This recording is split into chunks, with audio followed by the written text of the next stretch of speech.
Hi everyone. Well, I decided to come back pretty quickly after being away for so long. But I have so many decks here that I want to open, and most of these are decks that have been around a while, but to me they're new decks. And I only wanted to open them and do a video of it while I open them so you could see my reaction or whatever. And so today I was busy. I had a doctor's appointment. They kept me waiting for 45 minutes. They made the appointment while people were at lunch. Somebody messed up. And then I had to go to the vets to get Riley some eye drops, which are on prescription. And then I had to go grocery shopping. So when I came home, I was just too tired to do anything but feed Riley and myself. So I thought, okay, I'm just going to relax and maybe do a video tonight. So I won't even get into the television and all the politics and enough of that. So anyway, today I'm going to open up something that probably you all either have or certainly know about, and it's the Pamela Coleman Smith Commemorative set. I think I've had this for maybe a year and have not opened it. Now, is that willpower or what? So anyway, and I have a lot of other decks here that are new to me, and I'm going to have to show them and look at them the first time with you, or at least you'll be looking at them through my eyes this time. So let's get the knife here and see what we have. It's a pretty big box, and you know, it's been a very long time since I looked at these on somebody else's run through, so I don't remember what they look like at all. All I knew is that I wanted to have it as part of my Rider-Waite collection. So let's see what we have here. Just a little card talking about the collection. And then this lovely box. Okay, so there's paper. Oh, I see. There's paper here too. Oh no, there's not. It's not. Oh, oh wow. Okay. Okay, so this opens up this way.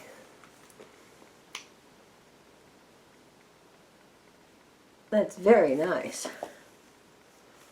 So they have here books, postcards, and prints. Oh, and then each of these opens up. Wow. Talk about beautiful packaging. See, this opens up here, look. And then you can see the books and postcards. It says the artwork and times of Pamela Coleman Smith, artist of the Rider-Waite Tarot deck or Tarot deck by Stuart R. Kaplan and Lynn Araujo. And this is a book here. Oh, this is going to be wonderful to read. Look at that. Isn't that pretty? Well, let's see. And there are pictures of the cards. And it talks about the imagery. I mean, look how beautiful that is. Wow, I'm so happy that I got this. Gorgeous pictures, speaks of the imagery. In this book, they're not talking about the cards themselves and their meaning, so let me go through this. I'm sure some of you have seen this before. I don't want to bore you with it, but it's wow. Oh, and they give you, oh look at this, they give you some spreads here, and this one, the next one is called the woven spread.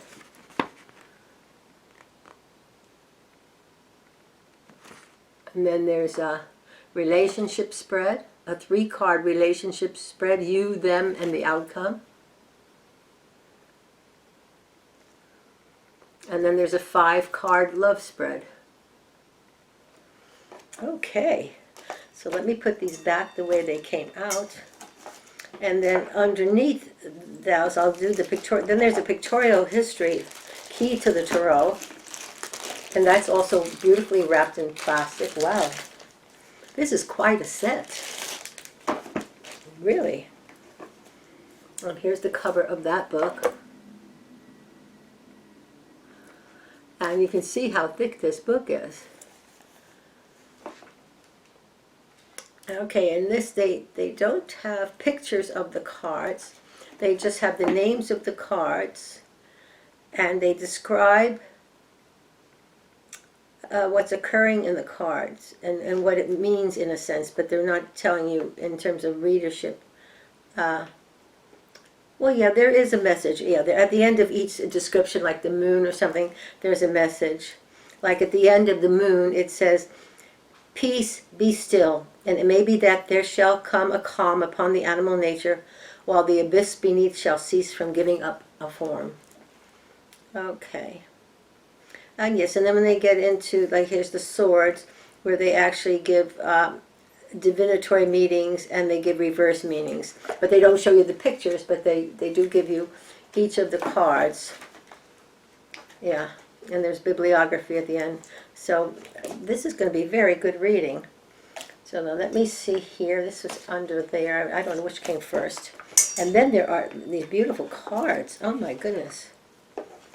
Okay, look at the cards that came with. These are postcards that came with it of her artwork. I'm assuming it's her artwork. In fact, the deck that I reviewed yesterday and opened up, the cards in there were her artwork. I didn't know that, and they're exquisite. I just wonder if she ever did a deck like that, or there are larger prints of those. Oh, look at this. These are great. What a generous gift of the cards, right? I would never use them as postcards. They're just too beautiful. Find places to set them around. I mean, look, isn't that lovely? Wow. And then here is the lady herself, Pamela Coleman Smith. Wow. So I'm going to put these down here. Let's see, there's still some more here. Amazing. And these are just more art cards, so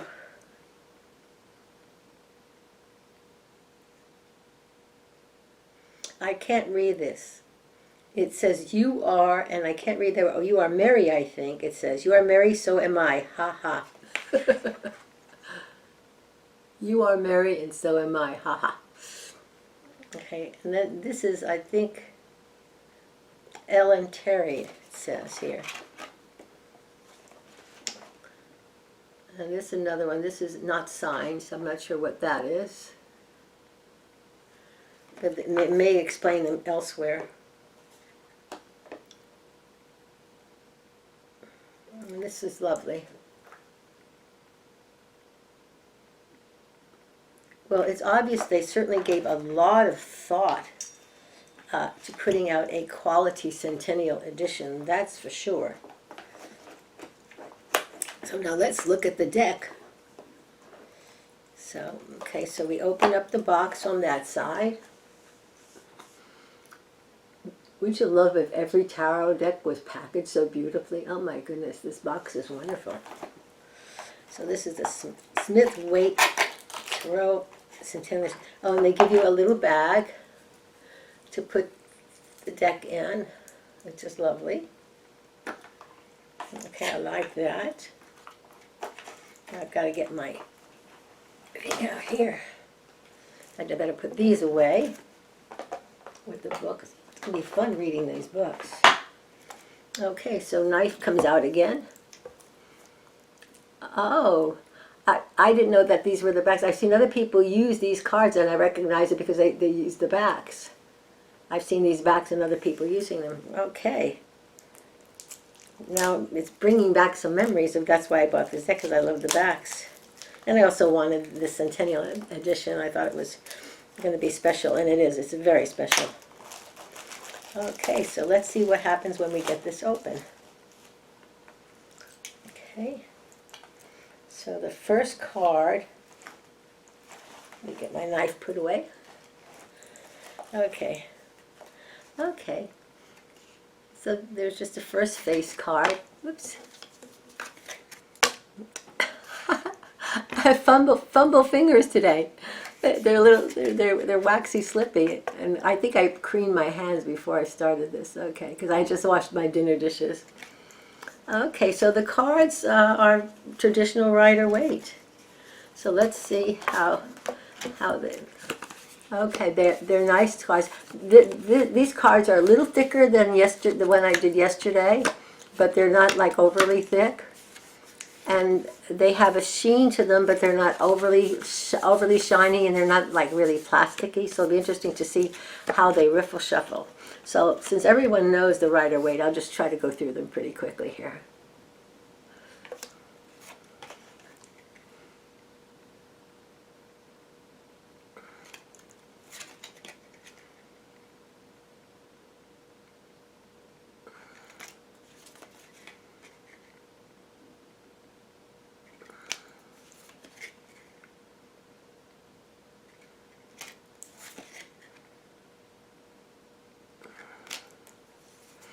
I can tell that they're thicker than the others, but just in handling the whole deck, it's thicker. The whole deck is thicker because the cards are a little thicker.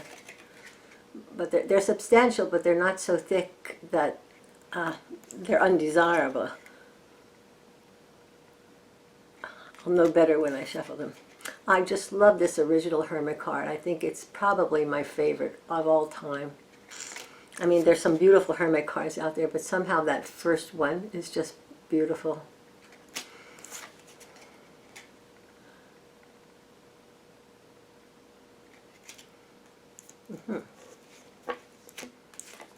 Hangman.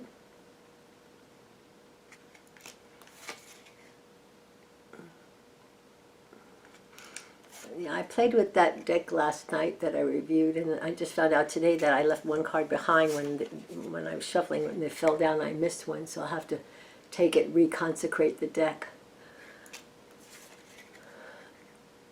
But I enjoyed working with it. It was such a delight to shuffle. Any way I shuffled it, it worked just fine.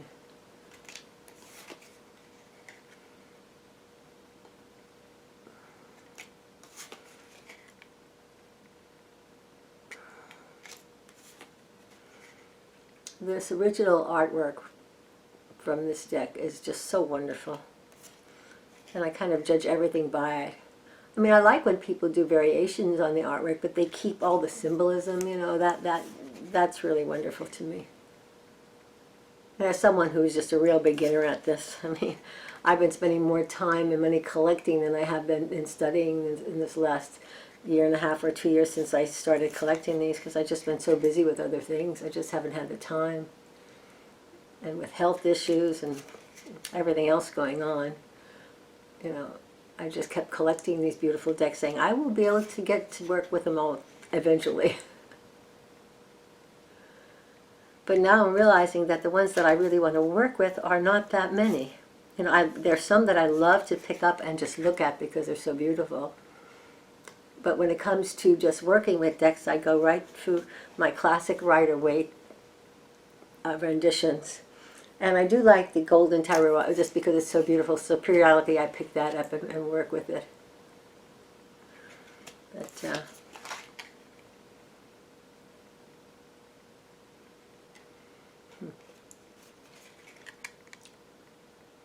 I should go faster with these since everybody knows them.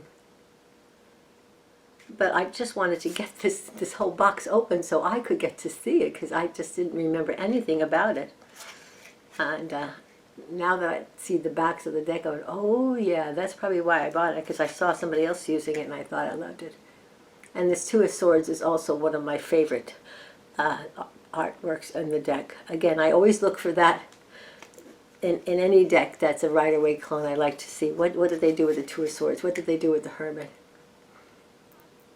I'm not particularly fond of Hermit cards that are looking you face on, because I always think of as a Hermit of going into their own space, you know. And so the Hermit off to the side, it shows that he's in his own space, not relating to the world. And so, you know, we all have probably different criteria when we're looking at these Rider-Waite decks or their clones, of what we're looking for, and the cards that we want to first see, like how is the Hermit, how is the Two of Swords, you know.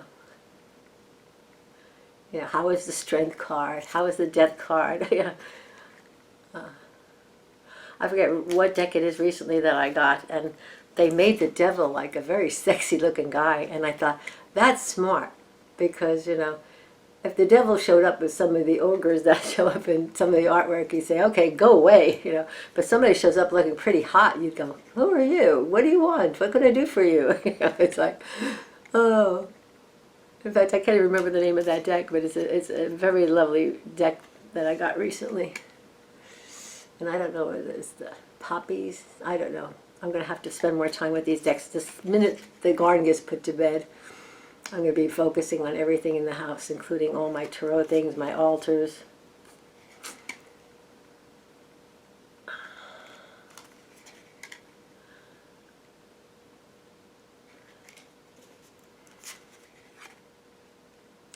And hopefully I'll have time to watch everybody else's videos soon, rather than just catching a minute here, a minute there. I really miss touching with the community. But unfortunately, so many of my tarot friends and buddies online, they live in England, and it's like a 9-hour difference. And so while they're doing live videos, I'm in the garden having to do my watering for an hour or more, because it's going to be 100 degrees later on. Today was another over 100-degree day. And so I can't watch the video, because otherwise I'll go out there and die of heat stroke. So it's been so interesting how we all probably try to get our videos on, you know, to maximize friends seeing them, whatever. But thank God, YouTube, you can always go in and watch them later. But of course, with the live ones, you're missing all that wonderful interaction. You know, and I always love watching Simon Harrison's videos and others, you know, especially Becca Hale. You know, they're just fun, and there are many that I miss watching. And I'm going to have a lot to go back, because these days there's so much to watch with the TV and the news. The news every day is like one drama after another. And I try not to watch too much of that. I have a lot of movies on my DVR. So if I see certain faces on the news that I don't want to even look at, I won't mention names, I change the channel. Here we go.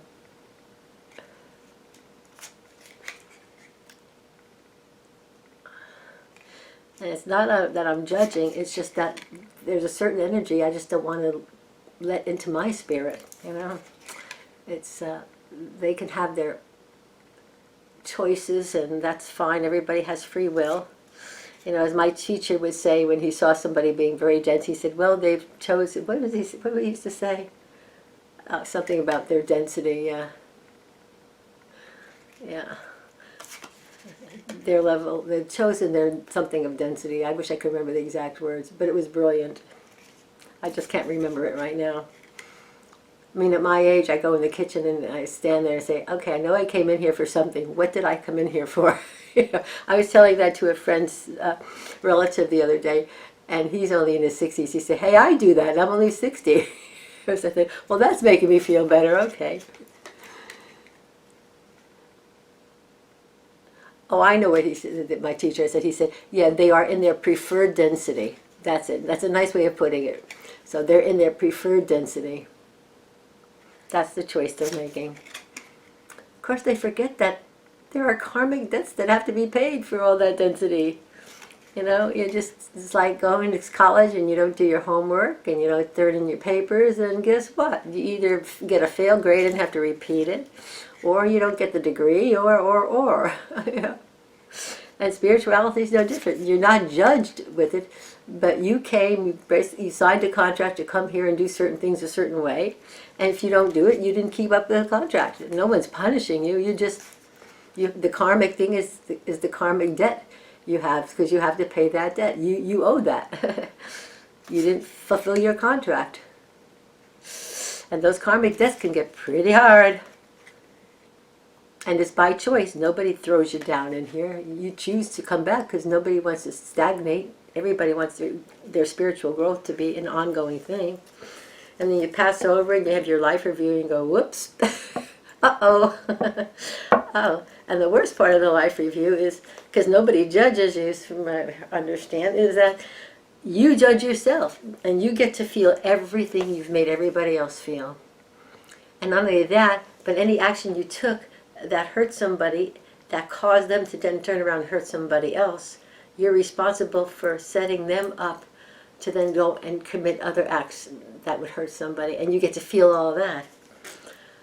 That's not a fun thing to see, you pass, you think, I want to see my angels, my family, stuff, and there you are facing everything you've ever said, done, and oh, okay. So enough preaching about the afterlife. I'm going to see if these are real. Okay, these are a little harder. Yeah, these are going to be hard. I thought they would be a little harder to do that. Yeah, they're a little harder to do that. Okay, now I wonder if sometimes these decks, because I've never worked with them long enough, I don't know if they are in use, get a little easier to riffle shuffle. So let's see. This is going to be more like this. Because I see people who have this deck. Now, they may not have this centennial issue. Maybe the cardstock is different. But, okay, they're shuffling fine, like overhand shuffling. They're shuffling beautifully overhand. Okay, so maybe the way to shuffle them is to do, I see people doing it where they hold them like this and then they just kind of let it drop, so I could try that. But they definitely are not an easy riffle shuffle, because first of all, they're thicker, and so what you have in your hand is a lot larger. Yeah, they don't bend that. Actually, it's doable, but it's not as easy or as pleasant to do as that deck I had last night. So that's it for looking at the desk. So I figured this would be a short video, and it is. So I'm going to just take a little time and pick out an Ascension card for everyone. And hopefully soon I will be back with one of these other decks. I have several here that I want to go through, and I have some I want to compare because I have two different versions of the same thing. So we will be doing that. And I will be working in my garden and dealing with all these tomatoes and cucumbers and peppers that are coming in now. So life is good. It's never dull. Never dull. Okay, so let me mix these up. I keep getting the same cards. I have about 44 cards in here that I wrote for, Road to Ascension cards. And no matter how I mix them up, the same cards usually come. It's so weird. Now, I'm not looking, I'm tossing, look, I'm tossing, okay, I'm tossing, I'm bringing them up from the bottom, and I'm tossing. So let's see, yesterday I got two. Okay, what do we got here? The same card that I got the other day. I got two cards here. Okay, well this one I've gotten before, but I don't get it often. This one says, find time today to be in recognition and gratitude for the glorious gifts of your life, and focus on all the things that are right in your life. Always good. It's like gratitude. I usually do my gratitude prayer right when I close my eyes at night. And I remember my teacher saying, even if the only thing you have to be grateful for is that the sun shone that day, still have a prayer of gratitude. And so we forget that even the lessons that we're presented with during the day, we should be in gratitude for those, because they cause us to look at ourselves, look at our motives, look at what we want, look at our motivation. Everything is a spiritual learning lesson. And so it's not just to be in gratitude for the good food that we have, and the love that we have in our lives, or the fact that we have a warm home or a cool home or a roof over our heads. It's for all the little things, I mean, there's so much to be grateful for. So, join me if you're not doing it already, and every night before you go to sleep, look at all the little things in your day that you're grateful for, even the things that you thought were challenges, and maybe something in that challenge pointed you into a right direction or in a different direction that was better for you. It's a better growth thing for you. So that was that. And then the other one, like yesterday we got two too. Okay, it said, be the first person to know all that is true about you. Self-examination leads to self-revelation, and self-revelation paves the way to self-realization. This is the same card we got yesterday. Now, what is the chance that 2 days in a row the same card would pop up? So obviously Spirit thinks we need to hear that. So I'll show it again and let you read it, and I'll read it again myself. Be the first person to know all that is true about you. Self-examination leads to self-revelation, and self-revelation paves the way to self-realization.